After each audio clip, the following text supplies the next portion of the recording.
Hello and welcome back to Supposedly Fun. My name is Greg, and I am here today to do something that a lot of people have been requesting recently. So in 2019, I decided to do a Pulitzer Prize project. I am going to read every book that has won a Pulitzer Prize for fiction. I got a really slow start to the project. We'll talk about that in a minute.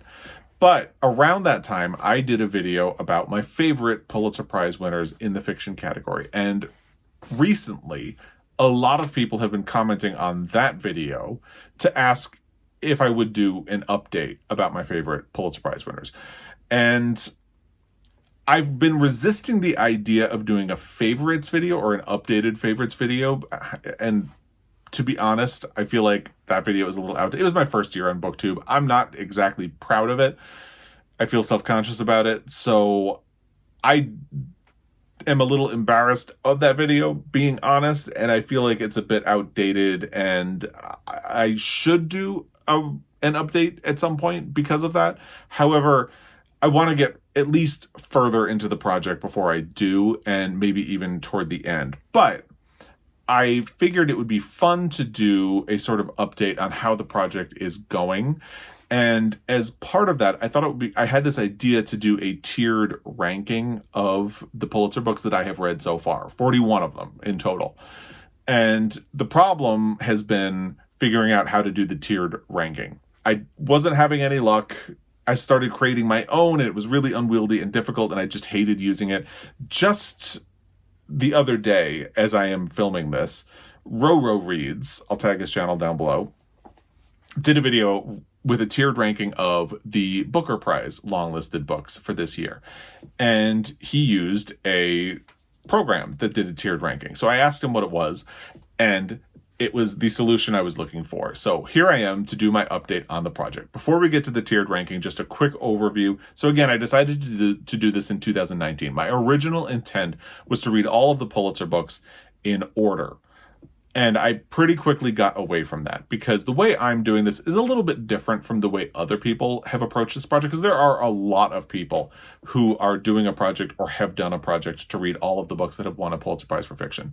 Most people who do this just read the books and that's it. No additional resources or work or books or anything like that. And that's totally fine. That's the easiest way to do this because there are a lot of these books.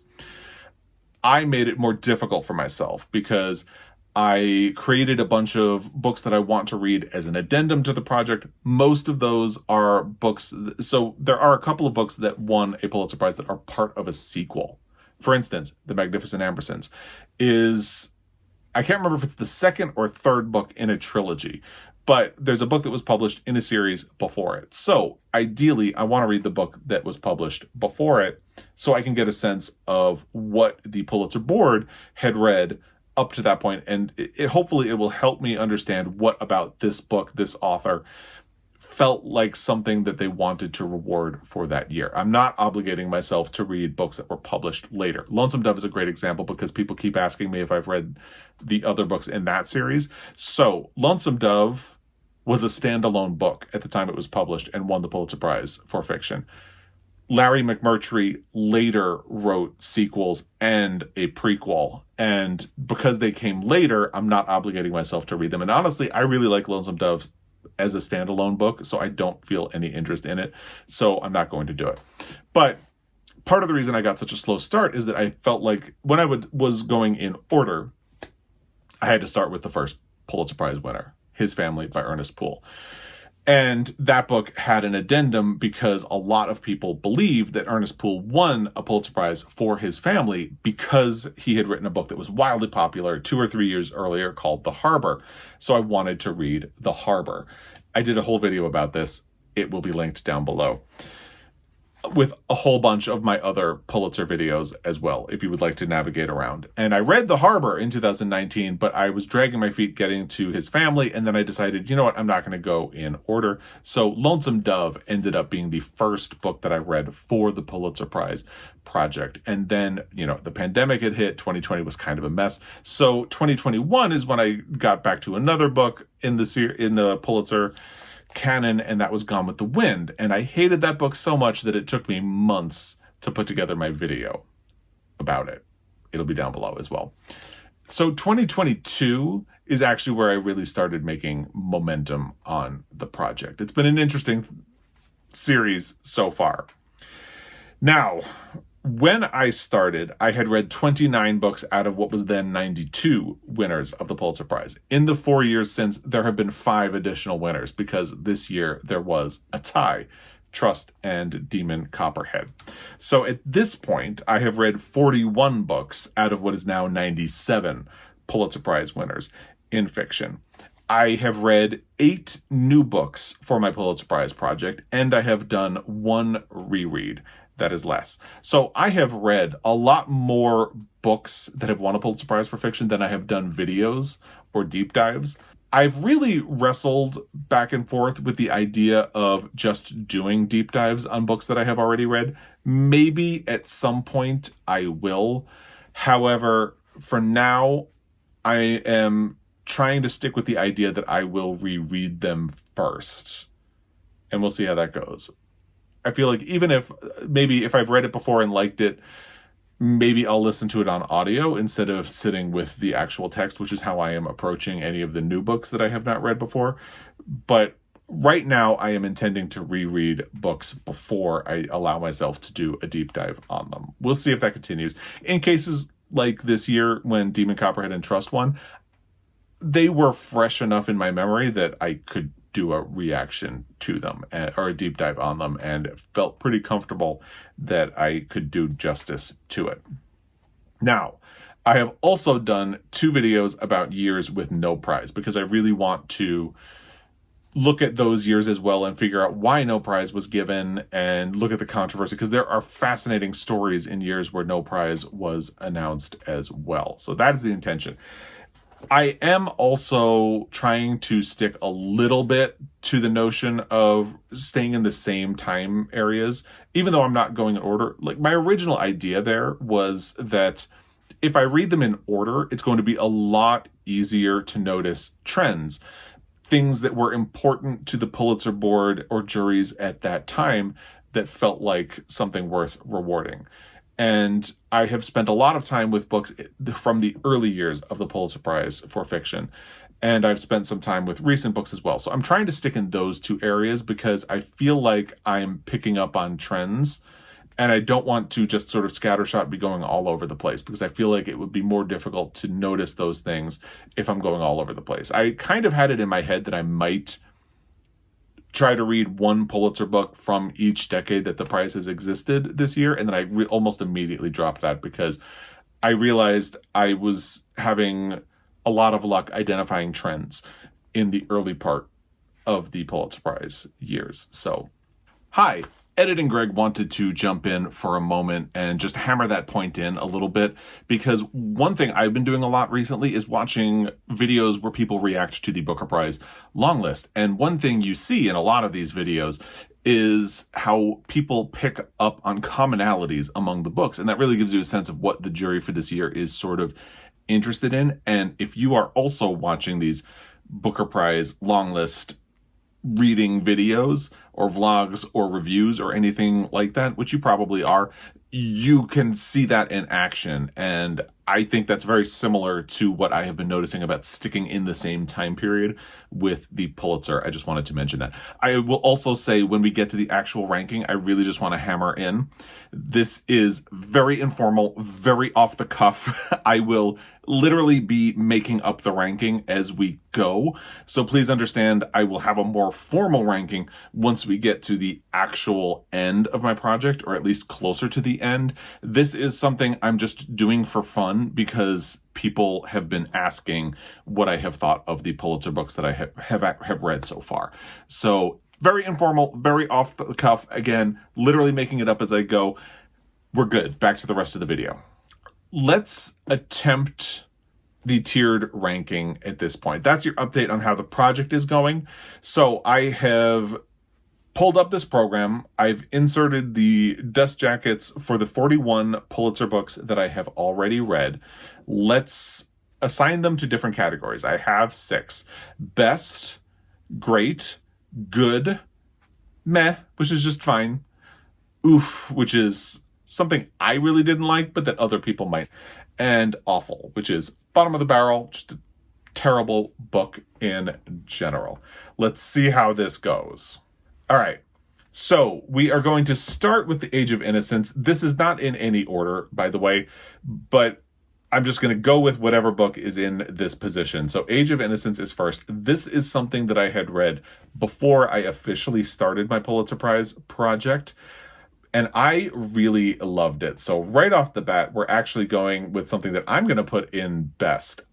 I'm really tempted to just do a deep dive on this one in particular, because I read it, I think, months before I decided to do my Pulitzer Prize project.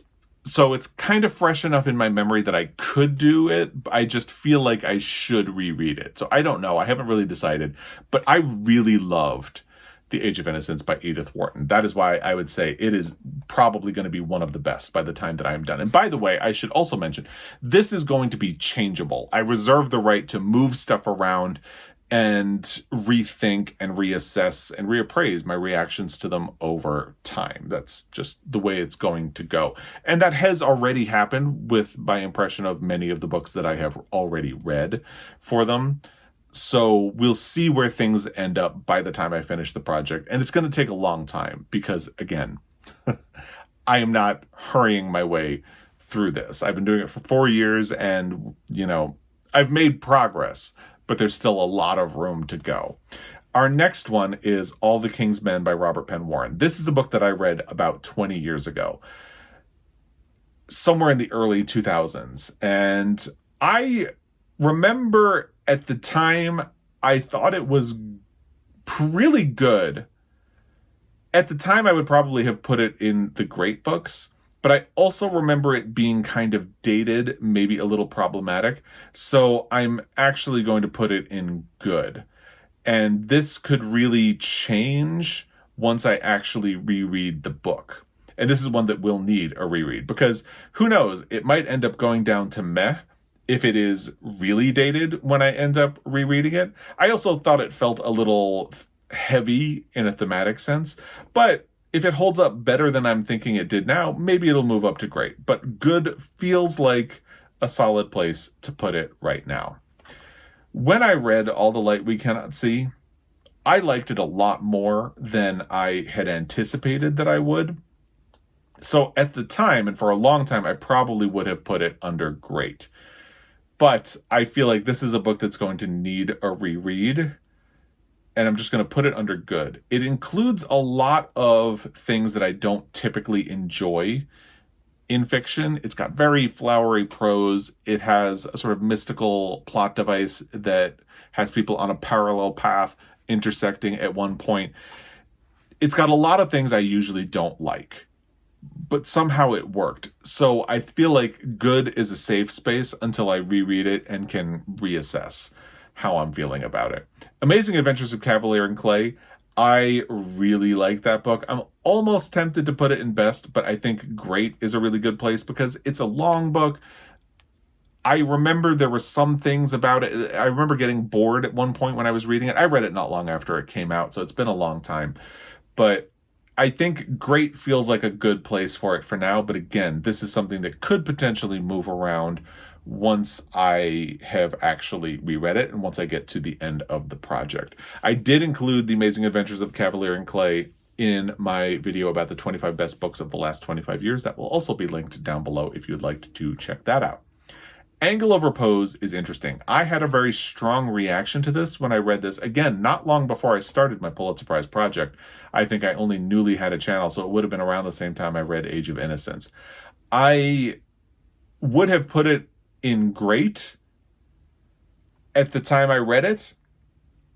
However, I'm going to put it under good because in the years since, I have heard a lot of people talking about this book and they've had much more negative reactions or even mixed reactions to it than I did at the time.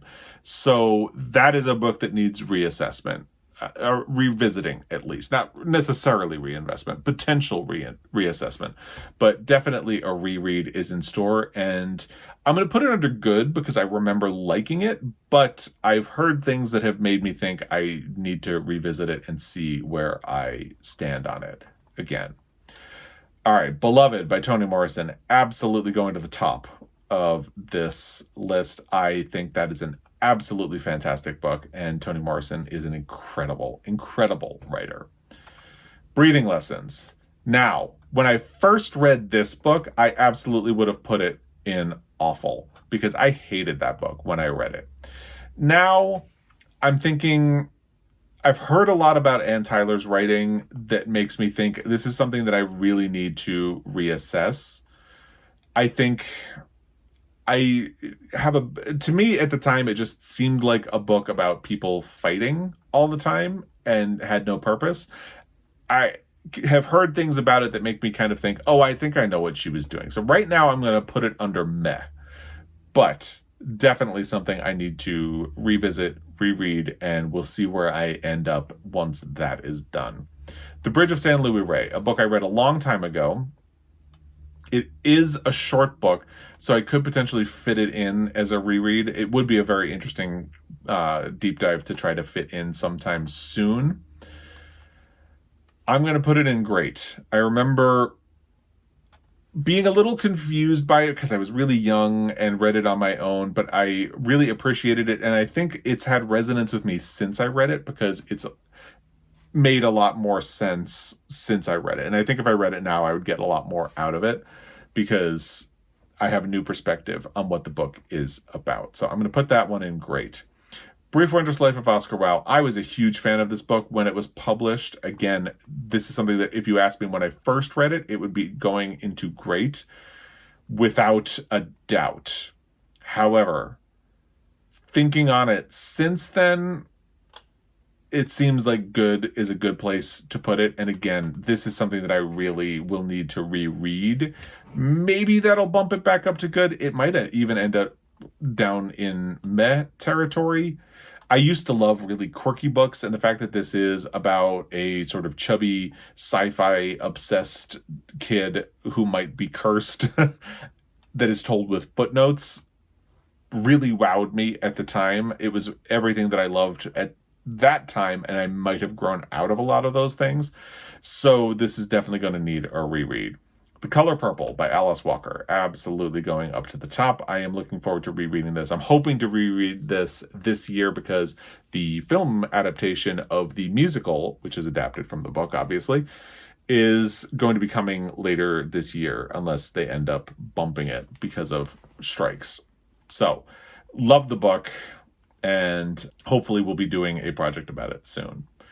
A Confederacy of Dunces. Now, again, I read this at the same time I read The Brief Wondrous Life of Oscar Wilde, so this was really squarely in my wheelhouse, and at the time, I would have even put this up in best. And if you asked me a year or 2 years ago, I probably would have said great. I'm almost thinking I should put it in good until I reread it, because I don't know where all the quirkiness would land with me now, and I won't know until I actually reread it. So that is very much up in the air. We will sort of find out once I get around to it. I think I'm going to... Do I want to put it up in great? No, I'm going to leave it in good, at least for now. Demon Copperhead. I think that's a great book, so I'm going to throw that right up there and not even think about it. Empire Falls. Part of me is tempted to say good, but I did include this in my 25 best books of the last 25 years. This is a book that has sat with me really surprisingly well since I originally read it. And for that reason, I'm going to bump it up to great, but I'm going to reread it. And that means maybe this will end up going back down to good, but I think great seems like a good home for it right now. Gilead, that is the book that I said was the best of the last 25 years. So, of course, it's going in best. I am hoping to reread it very soon so I can do a deep dive on it. But until I do, it's just going to live right there. Goldfinch. I am not a fan. I DNF'd this book. I'm not going to say it's awful. There's definitely room for someone to read this book and like it. I really did not. So that's going to be my first oof. And Gone with the Wind. Absolutely awful. Not changing my mind on that one. I hated that book. I really hated that book. I I understand a lot of people like it. They have a lot of history with that book. It's problematic, it's racist, and I feel like it has done a lot of damage to this country and to pop culture. So awful is where that is going to live. Now we have A Good Scent from A Strange Mountain by Robert Olen Butler, probably one of the least known or lesser known Pulitzer books. I remember really liking this when I read it, so part of me is tempted to put it up in great. I'm going to put it in good. I need to reread it. That seems like a good spot for it for now. The Grapes of Wrath, I think that's a great book. I don't think I would call it one of the best, but it's a great book. So I feel pretty comfortable putting it right there.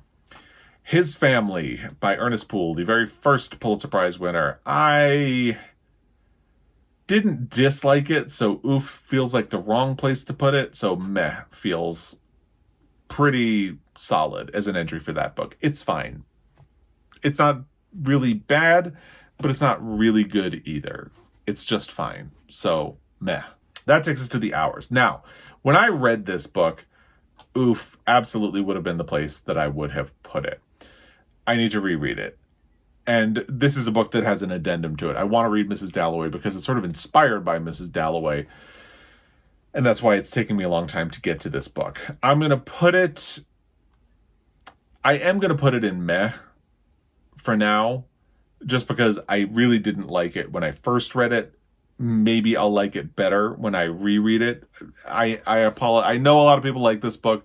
This probably seems like a travesty. I'm putting it in meh for now. It might move. But I remember feeling very meh about it when I read it. And it's primed for a reread, and maybe that will make me reassess it. Now, I love Interpreter of Maladies, which is the next one. I'm kind of tempted to put it in best, but just because I love it, but I think great feels like a good spot for it. I think it's great. I'm really hoping to reread this very soon because Jhumpa Lahiri has a new book coming out this year, which I have already read, and because it's a tiny book. I think it's either right at or under 200 pages, so it should be pretty easy to reread. Less, not a fan, but other people might be. I'm almost wondering if I'm being unfair. Maybe I should give it meh. I'm going to give it meh. It's fine. It's not a bad book. I don't think it really has any business having a Pulitzer Prize for fiction. My video about it will be down below. But yeah, it's fine. That's all. Lonesome Dove. Ooh, do I put this under best or great? I think I'm going to put it in great. That feels about right. So I'm going to run out of room on great. March by Geraldine Brooks. I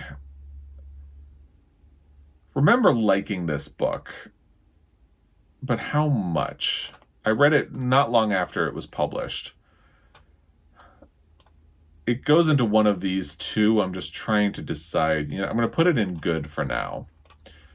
Middlesex. Okay, again, if you had asked me when I first read this book, I would have said great. This is something that I really want to reread, and until I do, I'm going to put it in good because our understanding of the subject matter of that book has changed a lot in the years since it was published. And I feel like I need to reread it to see where it would land with me today. Good feels like a pretty safe place to put it for that. I am absolutely not a fan of the Netanyahus. I can see how somebody else would like it, but it is not a book that I respond to at all. So oof feels pretty good for that. The Nickel Boys, I think it's a good book. I'm going to put it there. Good. Night Watchman, I am not that big of a fan of that book. I think it's probably the case that Louise Erdrich got a Pulitzer Prize for fiction because of her career, not necessarily because of The Night Watchman. Half of it is a good book. There are two storylines. One of them I really liked. The other one I kind of didn't. So meh feels like the right place to put it. Now in November is something I really liked. I don't think I would say best. I think I'm going to go great.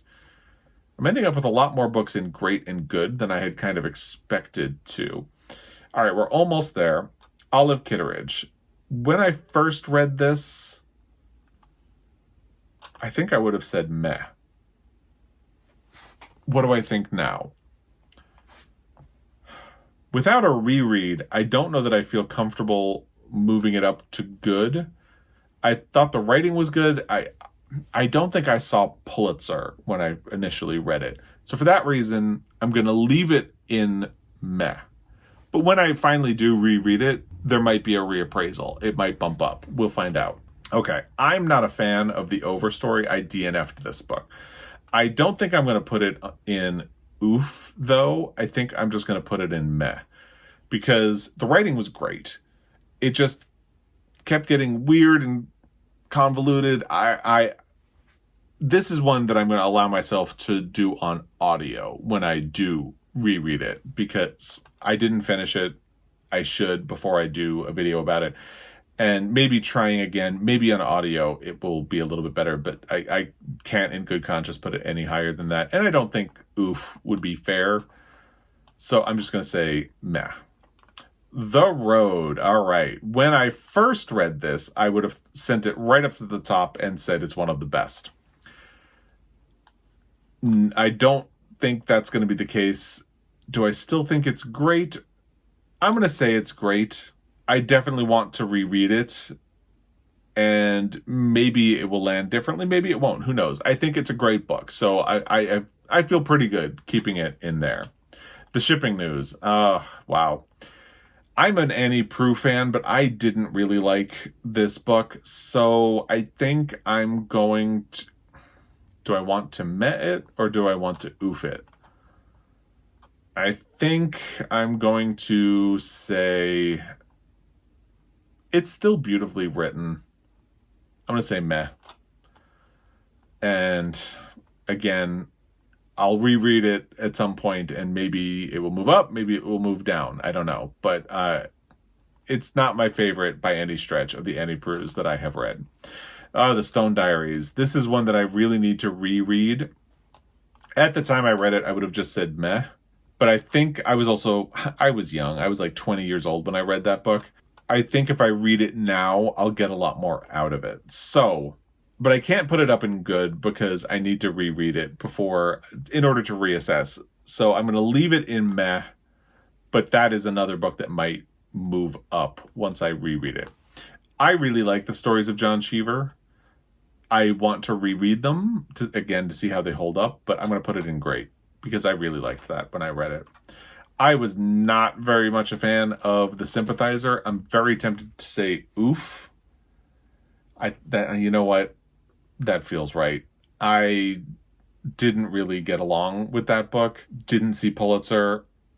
I do like a lot of the work that Viet Thanh Nguyen does. He's on the board of the Pulitzer Prize now, which is fun and cool and interesting. But I can't, without rereading it, put it anywhere other than here. That was my honest response to the book when I read it. Tinkers by Paul Harding. I think that's a good book. Do I think it's a great book? I'm going to say good. But as I said in my deep dive on it and in my book videos where I've talked about this other Eden, I like and respect Paul Harding's work more than I love it. So good feels like a solid place for that. All right, we're almost there. We only have 4 left. To Kill a Mockingbird goes straight up to the top.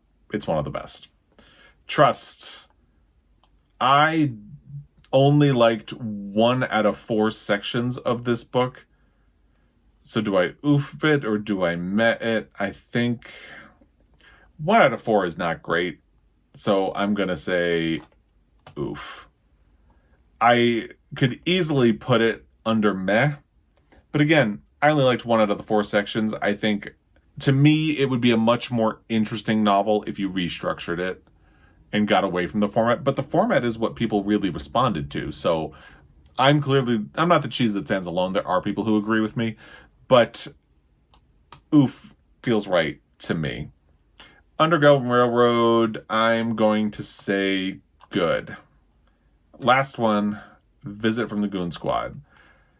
Is it good or is it great? I'm going to say good. I don't think it's great, but it's definitely not meh.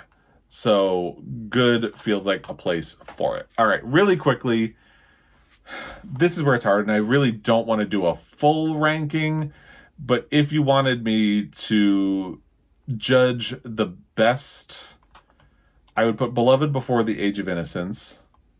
I would put The Color Purple before The Age of Innocence, but not before Beloved. I would put Age of Innocence before Gilead, and To Kill a Mockingbird would go after, might go before. This is where I need to reread, because I read Beloved recently, and I think the recency bias is making me say that one should go first. It's a very difficult book, but it's very deliberately difficult. I think I'm going to put To Kill a Mockingbird first. Yeah, we're going to do it. Oh, it won't let me. Okay, there we go. To Kill a Mockingbird first, then Beloved, then The Color Purple, then The Age of Innocence, then Gilead. All right, the great books. I would put The Bridge of San Luis Rey before Cavalier and Clay. I would put Demon Copperhead before Cavalier and Clay. Cavalier and Clay before Empire Falls. Grapes of Wrath before Empire Falls and Cavalier and Clay. Interpretive Maladies, I'm going to move. Will I move it before that? I'll keep Bridge of San Luis Rey up first. Lonesome Dove, I really like that book. I'm going to move it ahead of Interpreter of Maladies, at least for now. I'll keep Bridge of San Luis Rey toward the front.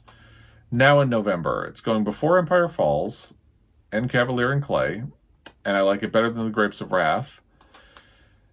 And, I'll keep it there.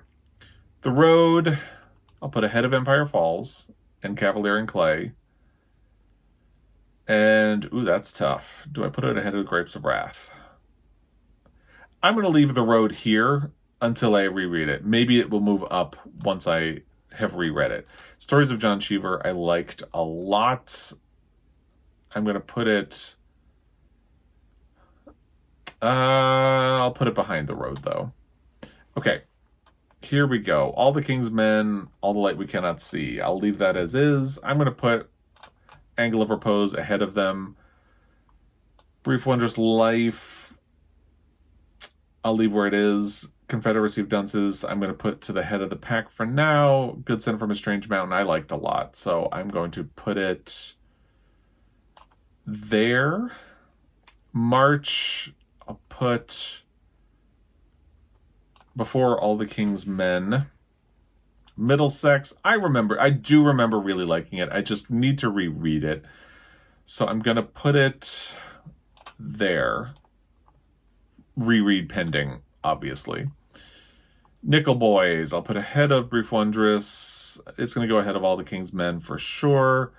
I'll put it ahead of March and Good Scent from a Strange Mountain. And we'll stop there. Tinkers is going ahead of All the King's Men. And I'll put it ahead of March. March might jump up once I reread it, but for now that feels right. Underground Railroad, I will again put... I'll put that one right there. Visit from the Goon Squad, I will put right there. So there you have my ranking from left to right of the books that ranked good. All right, meh.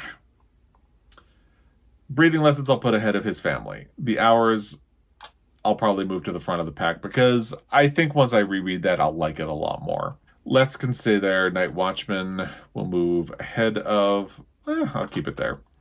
Night Watchman was almost a meh, but so was Less, and so was His Family. Or they were almost... His Family was not almost an oof, let's be fair. Olive Kitteridge, definitely jumping up to the front. But will it put... I'm going to keep The Hours ahead of Olive Kitteridge. Overstory, I DNF'd it, so I can't in good conscience put it ahead of books that I actually finished. So I'll leave it right there.